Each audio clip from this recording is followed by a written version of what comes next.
stuff recently. I don't know if you came across that. Basically, Yeah. he's been in the RAF, he's been doing his duties, and there's all the RAF symbolism flying everywhere at the moment. They're trying to get everyone into the armed forces by giving everyone a bank holiday for Armed Forces Day, you know what I mean? Let's keep the war going, guys. Yeah. But essentially, with the RAF, he said he received his wings. And if you look at the symbolism of the RAF wings and the RAF, basically, when you don't have your wings, the RAF is, the logo is the RAF in a, a circle of, I can't remember the name for it, a wreath, like a circle wreath. Okay, yeah. So if you imagine that as the Egyptian sun disk for Horus, and then when all of a sudden they say he's got his wings, they put these wings on the RAF sun disk, and it makes it exactly the same as the Horus sun disk with wings. There we go. Huh. So the fact that they was pushing around the fact that he's got his wings, it was just symbolic for him saying that he's ascending into this thing, whatever you want to call this thing. Do you know what I mean? Right. But I mean, here I am again saying that Prince William is that, as I said, with the Dan Brown book and the Da Vinci Code and everything that goes with it, they're trying to get the masses to believe that there's a lost bloodline of Jesus Christ, and there might be. But what I'm saying is they're trying to get everyone to accept that. And so when Dan Brown's book, which was a terrible book, written really badly, but obviously interesting story, sure. When everyone from, like your 60-year-old woman who doesn't get out much to your Benidorm crew or whatever in Spain, when they were all running around reading this book going on about it, they were all having the seed implanted in their head that there's a lost bloodline to Jesus Christ. Yeah. And you think about the idea of the Priory of Sion. This thing is all to do with the Sion Olympic Games. Yeah. It's all part of the same thing. But moving on, obviously the last thing symbolic with the Queen as well is that it's a Diamond Jubilee in 2012. So they're going to be, really? They're going to be, which is a lot of celebrations. Yeah. But moving on, moving on as always. Olympic bid 2012, the London Olympic bid. We received it, and we received confirmation on July the 6th, 2005. The International Olympic Committee has the honor of announcing that the Games of the 30th Olympiad in 2012 are awarded to the city of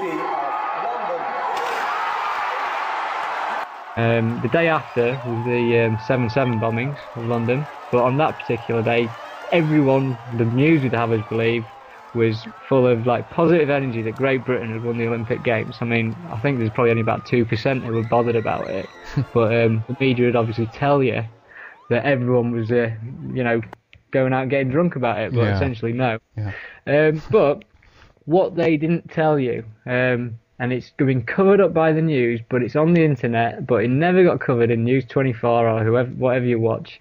Basically, on the same day that London bid was won for the Olympic Games, right, there was a huge, well, I don't know what you want to call it, massacre on the island of Haiti, in which 24 people confirmed dead after more than 300 heavily armed UN troops carried out a major pre-dawn military raid in Cité Soleil. So what happened was the UN troops, which is supposed to be a peacekeeping force, not something that goes out and actually, does stakeout operations on drugs barons. Yeah. They did this pre-dawn military raid in which they killed 24 innocent people, right? And there's a lot of people looking into this. But what is symbolic is the place where it was. It was in Cité Soleil, which is Sun City, right? Yeah. Gets even weirder. It's one of the poorest communities in Haiti. It's one of the poorest communities in the Northern Hemisphere.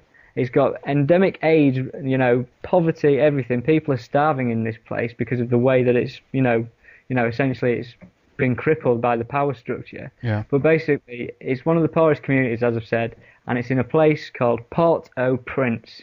So it's Prince, Port, Sun City. On the same day the Olympic bid was won. Yeah. So what I'm saying is that symbolically you've got Prince and Sun, and then you've got this thing that I've connected with Prince William.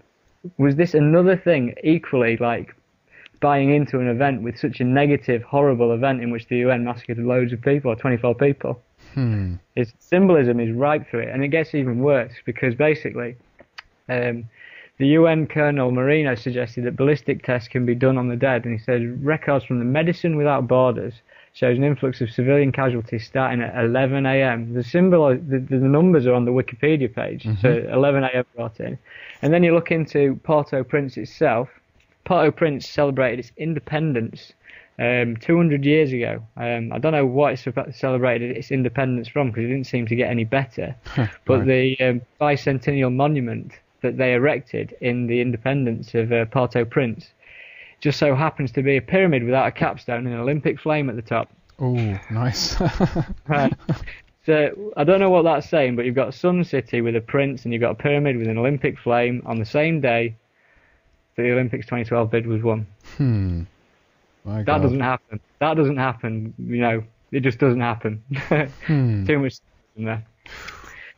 So obviously getting into touchy areas and stuff here, because it's pretty dark, really, when you think about it. I mean, moving into the Olympics 2008, I found this out recently. The 2008 logo. Have you seen the Beijing 2008 with the little guy and his wobbly legs? I've seen that. Yes. Yeah. Yeah. Doesn't look very much like an athlete, but you know, given it's the Olympics and stuff. But it just so happens that if you decide to compartmentalize this logo into 4 different sections, it spells the word Zion. Really now? What are the chances that 2 Olympic logos in in succession both can easily spell the word Zion without any form of trickery? You know what? I'm looking at that as we speak here. I'm looking at your post about this, and that is incredible. Did you decipher that, or did you pick up that from somewhere else? When I just deciphered it the other day. Wow. Just having a look at it and just saw it and I couldn't believe what I was looking at. That's really interesting. I'm going to have this picture up on the website, or link up this posting here of the blog so people can take a look at that. And that is really interesting. Wow. Obviously, you've got the slogan, One World, One Dream, for the Beijing 2008 Olympics. Doesn't that sound like a New World Order slogan to you? Indeed. Yeah. And so anyhow, this goes on further because there's more symbolism to do with the Olympics 2008. Yeah.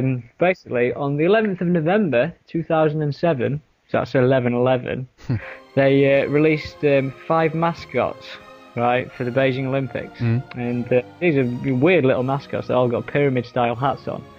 And essentially, each of these mascots correlates to a colour ring of the Olympic logo. You know, we've got the green, orange, red, black and blue rings, and each of the mascots correlate to one of these. They've all got their own colour. And essentially what you're looking at here is, if you take it back to the Mayan calendar, and you've got the 26,000 year cycle, and essentially the Mayans believed that within that cycle there was 5 separate cycles of 5,150 years. I can't remember off the top of my head. Yeah. But basically, they stated that at the end of each world, a particular one of the 5 elements destroyed that world and then created it again. You know, it restarted itself. Indeed. So there's like 4 destructions and moving into another cycle of sorts. Yeah. And I was looking at this, and there's one, the blue character, which is the last ring in the Olympic logo. The blue character is symbolic for water. It's called Baby. It's a weird little critter. I don't know what you want to call it. Yeah. But it's symbolic for water, strong in water spots, and she reflects the blue Olympic ring.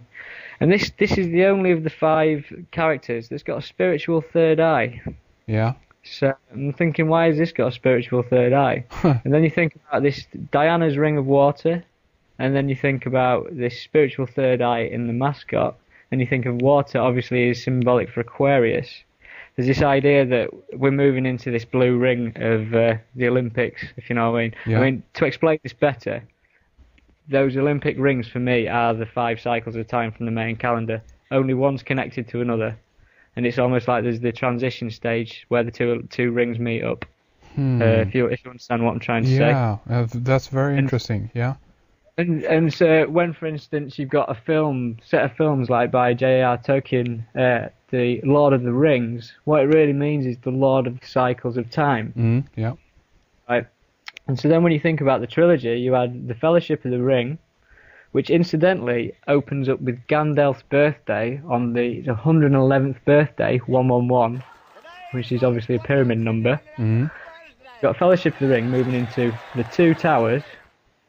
Sounds symbolic to World Trade Center, if you like. Yeah. Moving into Return of the King. Same thing. They're on about buying us into another messianic prophecy. So, do you know what I'm saying about this symbolically ring cycle thing? It's all basically insinuating that throughout the cycles of time, Yeah.